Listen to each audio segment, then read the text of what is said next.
नमस्कार सभी को। हिंदुस्तान पोस्ट की टीम आज डासना मंदिर गाजियाबाद में पहुंची हुई है। मैं वीरेंद्र पांडे। तो आज हमारे समक्ष हैं महामंडलेश्वर जूना अखाड़ा के श्री गुरुदेव हमारे यति नृसिंहानंद जी महाराज जी।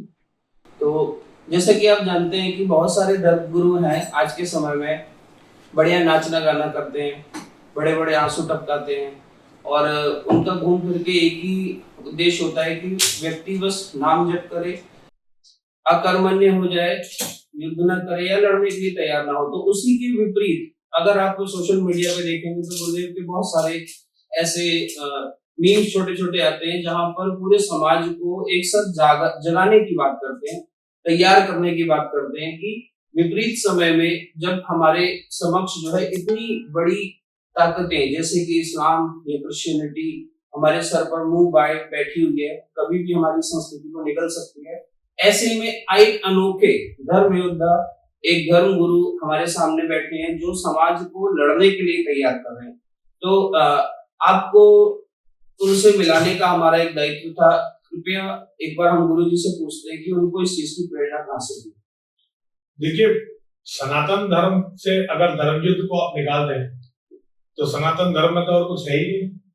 अधर्म से लड़ना, अधर्म को मिटा देना, यही सनातन धर्म है। अगर हम इसे सनातन धर्म से निकाल दें तो बताइए फिर सनातन धर्म में रह क्या जाएगा। सनातन धर्म एक पूरा जीवन पद्धति है जो मानवता की रक्षा और मानवता के साथ प्रेम सिखाती है, और जो हमें ये बताती है कि मानवता की रक्षा तभी संभव है जब हम हर प्रकार की राक्षसी प्रवृत्ति को और राक्षसों को कुचल दें। तो ये बिना धर्म युद्ध के संभव नहीं है। तो ये मेरी प्रेरणा सनातन धर्म है और सनातन धर्म से ही मुझे इसकी प्रेरणा मिलती है। जी बहुत उत्तम। गुरुदेव, आपके बहुत सारे मीम्स में हमने देखा है कि आप बताते हैं कि एक वैश्विक बहुत बड़ी ताकतें हैं जैसे इस्लाम या क्रिश्चियनिटी, वो हमारी जो सनातन संस्कृति है जिसमें हम लोग प्रतिकार करना जानते हैं। हमारे पूर्वजों ने लड़ाई युद्ध करके जो है ये जो जमीनें बचाई है, माँ बेटी बहनों का जो है जो उनके साथ दुराचार होता था उसके लिए लड़ते थे। तो आप इसे कैसे इतनी बड़ी समस्या कहते हैं? देखिए, पूरे मतलब सनातन धर्म के जितने पूरी दुनिया में कभी सनातन धर्म था, आज धीरे धीरे सारी दुनिया से सनातन धर्म समाप्त होता जा रहा है। और सनातन धर्म की जो अंतिम शरण स्थली है भारत, ये भी हर तरह के षड्यंत्रों का शिकार है। कभी भी ये हमसे छिन सकती है। अगर सनातन धर्मियों से भारत छिन गया तो फिर सनातन धर्मियों के पास क्या रह जाएगा?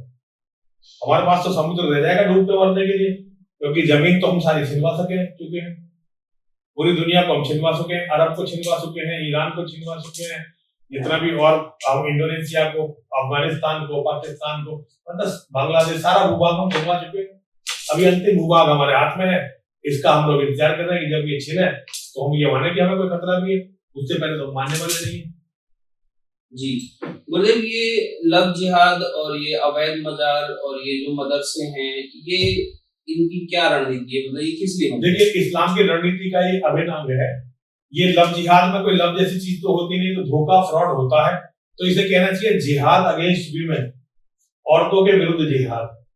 लैंड जिहाद तो जमीन पे तो कब्जाने के लिए लड़ रहे हैं, जमीन, औरतें और धन संपत्ति कब्जाने के लिए, मठ मंदिरों को तोड़ने के लिए, यही तो जिहाद है। दूसरों की जमीनों को छीन लेना, उनके घर परिवार को उजाड़ देना, उनकी बेटियों से बलात्कार करके, उनकी बहनों से बलात्कार करके, उनकी पत्नियों से बलात्कार करके उन्हें मंडियों में बेचना या अपने रखेल बनाना, मठ मंदिरों को तोड़ देना, यही तो इस्लाम है। इस्लाम में पिछले 1400 साल में मानवता को इसके अलावा दिया क्या है? इस्लाम की देन पूरी मानवता को केवल यही है, इसके अलावा इस्लाम की कोई देन ही नहीं है।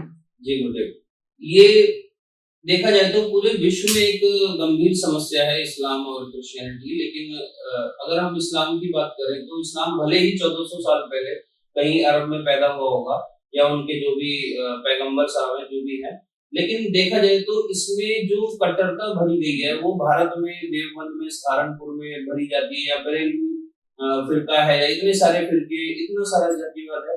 तो क्या ये इनका क्या रोल है? देखिए, इस्लाम अपने पहले दिन से कट्टर है। इस्लाम अपने पहले दिन से दूसरे लोगों को कत्ल कर रहा है, उनके मठ मंदिरों को तोड़ रहा है, उनकी औरतों के साथ बलात्कार कर रहा है। इस्लाम कभी भी ऐसा नहीं था जब इस्लाम शांत हो या इस्लाम लोगों का कत्ल ना कर रहा है। इस्लाम पिछले 1400 साल का इतिहास है, लेकिन ये जब से भारत के कन्वर्टेड लोग इस्लाम में शामिल हुए हैं, इस्लाम और ज्यादा दुर्दांत हो गया है। अब उसने लोगों को मार के खाना सीख लिया, हिंदुओं को विशेष रूप से मार के खाना सीख लिया है। आपको ध्यान हो, जब ये रोहिंग्या जो निकाले गए थे म्यांमार से, इनके निकालने का तात्कालिक कारण यही था कि बहुत सारे हिंदुओं को वो मार के पका के खा रहे थे। हिंदुओं की बड़ी बड़ी सामूहिक कब्रें मिली थी, जो हिंदू गायब हो जाते थे उनका कुछ नहीं पता चलता था। बाद में जो सामूहिक कब्रें बनी मिली उनकी, तब जो है म्यांमार के साधु विराथू ने इन्हें मानवता के विरुद्ध मानकर अपने देश का आह्वान किया था और ये वहां से निकाले गए थे।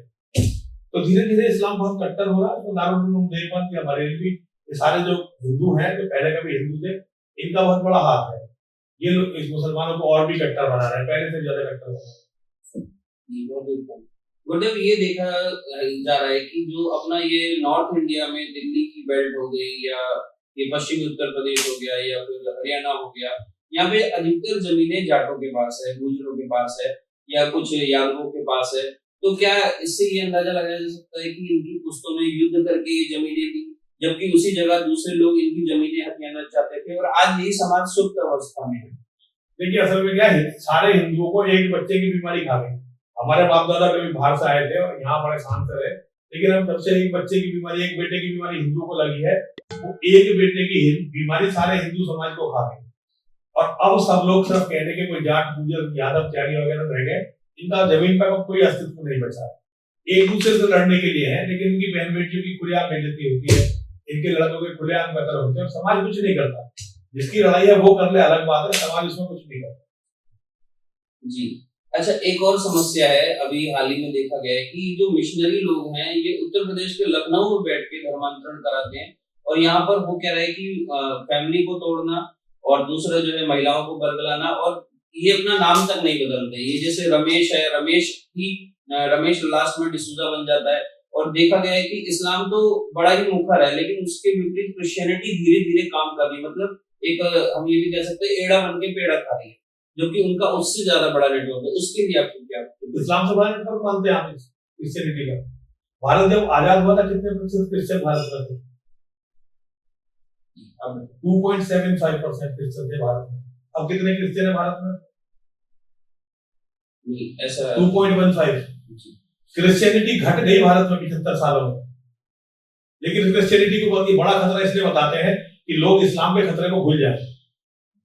क्रिश्चियनिटी में ये नहीं कह रहा धर्म के लिए हो सकता है क्रिश्चियनिटी भी खतरा हो, लेकिन वो खतरा डायबिटीज की तरह है, जिसके साथ हम अपने आप को सुधार के रह सकते हैं। लेकिन ये मुसलमान, ये कैंसर है, ये शरीर को जब तक नहीं छोड़ेंगे, जब तक शरीर खत्म ना हो जाए। तो हमें पहले खतरे में भेद करना पड़ेगा कि बड़ा खतरा है कौन सा, हमें पहले किससे लड़ना चाहिए। क्रिश्चियनिटी को तो उन लोगों ने जो कायर थे, कमीने लोग थे, जो धर्म के लिए करना कुछ नहीं चाहते थे, लेकिन अपने आपको धर्म योद्धा सिद्ध करना चाहते थे, उन्होंने क्रिश्चियनिटी को बड़ा खतरा बताया है। क्रिश्चियनिटी भारत के लिए कम से कम इस हिस्से में कभी भी खतरा नहीं था। क्रिश्चियनिटी को खतरा बनाया केवल हमने। क्रिश्चियनिटी कभी भी यहाँ परसेंटेज कभी नहीं बढ़ी है। आप कभी, अगर आप हिंदू बन के 2 बच्चे पैदा कर रहे हैं और आप क्रिश्चियन बन गए, तो एक ही बच्चा पैदा करेंगे। आज तक इस देश में कोई गद्दार क्रिश्चियन ऐसा मिला है कि आर्मी में काम करने वाला क्रिश्चियन गद्दार हो, उसने गद्दारी करी हो देश से? कहीं आपको भारत के किसी हिस्से में क्रिश्चियन बम फोड़ते हुए मिले हैं? फिर हम क्यों उन्हें इस्लाम से बड़ा खतरा मानते हैं, क्यों बड़ा इस्लाम से बड़ा नेटवर्क मानते हैं? ना उनकी आबादी बढ़ रही, ना आबादी में उनकी परसेंटेज बढ़ रही, ना वो कहीं आपका कत्ल कर रहे, ना कहीं वो आपको मार रहे। ठीक है, मैं ये नहीं कह रहा, आप अपने लोगों को सुधार लो ना।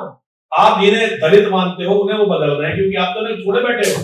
आपके बड़े बड़े संगठन है, बड़े बड़े धर्मगुरु हैं, कभी आपने उनकी हालत पर ध्यान भी नहीं दिया, कभी आपने उनके जख्मों को भी नहीं भरने की कोशिश की। तो जो आपको जिसकी जरूरत नहीं है उसे अगर वो ले जा रहे हैं, तो आपको इसमें दिक्कत क्या है? इसमें क्या दिक्कत है? सबसे बड़ी बात है कि शत्रु को पहचानिए, शत्रु इस्लाम है, और इस्लाम की खुलकर चर्चा कीजिए। क्रिश्चियनिटी के लिए क्या, जब अंग्रेज इस देश में था, किसी हिंदू की हिम्मत नहीं थी क्रिश्चियनिटी के खिलाफ बोलने की, कुछ लोगों को, दिलेर लोगों को छोड़ के। अब क्योंकि अंग्रेज तो यहाँ पे है नहीं, और क्रिश्चियन आपका कुछ बिगाड़ नहीं सकते, वो गोली मार नहीं सकते, मुसलमान तो सीधी गोली मारते हैं। इसलिए हिंदू कहते हैं कि क्रिश्चियनिटी बड़ा खतरा है, क्योंकि उनका दिमाग तो है नहीं। सबसे पहले पंडित जी देखो कि क्रिश्चियनों की आबादी कितनी बढ़ गई इस देश में। मुसलमान इस देश में कितने थे और कितने हो गए? अब कम से कम 40 करोड़ मुसलमान इस देश में, और जो बहुत जल्दी अगले 10 से 15 सालों में 150 करोड़ हो जाएंगे। चिंता का विषय ये है। जब ये 150 करोड़ होंगे, हम 50 से 60 करोड़ के बीच में होंगे। वो भी तब अगर कोई बड़ा नरसंहार नहीं हुआ, अगर बड़ा कोई धर्म परिवर्तन नहीं हुआ। अगर कोई बड़ा नरसंहार या बड़ा कोई धर्म परिवर्तन हो गया तो हो सकता है और भी कम रह जाए। तो जैसा कि देखा जा रहा है कि आपने बताया कि क्रिश्चियनिटी इतना बड़ा खतरा नहीं, इस्लाम इतना बड़ा खतरा है। तो इस्लाम आपकी कई सारे हमने वीडियोस में सुना है कि आने वाले 2029 या फिर 2047 का जो पीएफआई का नहीं डॉक्यूमेंट देखिए, 2034 की बात तो कोई चांस ही नहीं है। धरती की कोई ताकत भारत का प्रधानमंत्री 2034 में मुसलमान को बनने से नहीं रोक सकती। 47 तक तो भारत हिंदू विहीन हो जाएगा, हिंदू विहीन हो ही जाएगा, उनका टारगेट है। ये सारी दुनिया के इस्लामिक संगठन ने भारत को टारगेट बना रखा है। जिस दिन भारत का प्रधानमंत्री मुसलमान हुआ उस दिन एक खास घटना होगी, राम मंदिर ढहा दिया जाएगा सबसे पहला, और अगले 20 सालों में 40% हिंदू मर्दों का कत्ल होगा। 50% हिंदू मर्द जिनके पास कुछ भी नहीं है वो या तो अपना धर्म परिवर्तन करेंगे स्वेच्छा से, जबरदस्ती से, जैसे भी हो। 10% जो हिंदू मर्द बचेंगे वो या तो कहीं विदेशों में रहेंगे या यहाँ रेफ्यूजी कैंपों में रहेंगे। औरतों की 100% के साथ एक ही काम होना, इस्लाम के जिहादी या तो उन्हें मंडियों में बेचेंगे या अपनी रखेल बनाकर रखेंगे। तो ये तो होने वाला, बहुत जल्दी होने वाला। जी, अभी गुरुदेव हम लोग पाकिस्तानी रिफ्यूजी कैंप में गए थे, तो वहां पर कई लोग अपनी इज्जत बचा के यहाँ पर कैंप में रह रहे हैं। दिल्ली यमुना से बिल्कुल कीड़े वीड़े वहां पर भटक रहे थे और मतलब दयनीय दशा में।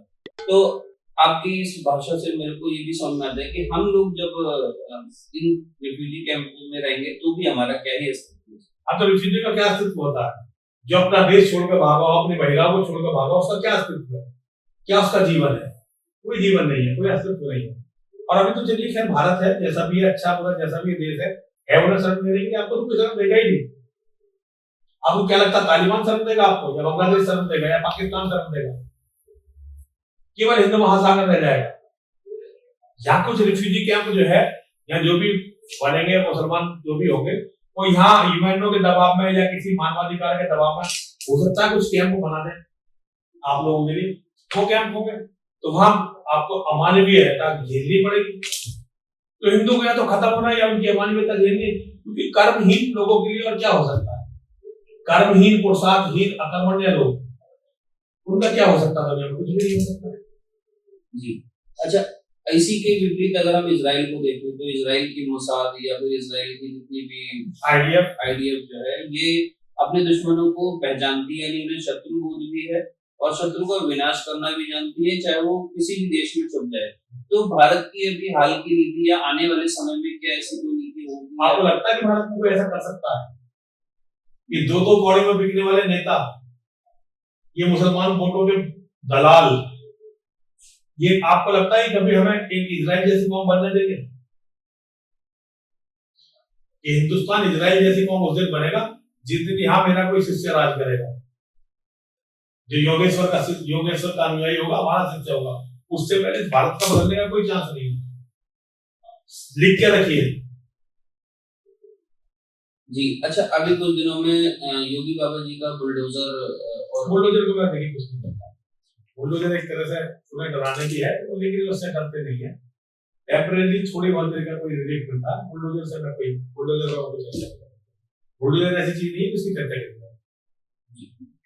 ये भारत में एक दूसरा दंश भी शायद कहीं से प्रोपेगेंडा उठ रहा है कि ये जातिवाद, जय भीम और ये जो जस्टिस साहब हैं, ये तो सब राजनीति करवा रही है। ये तो राजनीति करवा रही है। जो छिछोरे नेता है जिनके बस की धर्म के लिए लड़ना नहीं है, उन्होंने ओवैसी को बढ़ा दिया पहले, अब ये चंद्रशेखर को बढ़ा दिया। इस तरह के लोगों को बढ़ाते रहते हैं, जिस सवर्ण का वोट लेके आते हैं, फिर ये इस तरह की गंदी राजनीति करते हैं। कहीं ये कुछ करते हैं, कहीं ये कुछ करते हैं, तो राजनीति करती है। इसमें आम लोगों का कहीं कुछ नहीं, हम लोग हिंदुओं के खिलाफ नहीं है। कुछ लोग हैं जो इनके दलाल हैं, वो लगे हुए हैं। आने वाले समय में आप भारतीय राजनीति या भारतीय हिंदुओं की दशा पे आपका क्या मानते हैं? मैंने बताया था आपको, तो ज्यादा से ज्यादा 2029 में भारत का प्रधानमंत्री मुसलमान बन जाएगा। उसके बाद हिंदुओं का, जो मैंने बताया था आपको, 20 साल के बाद में ये भविष्य देखना हिंदुओं का।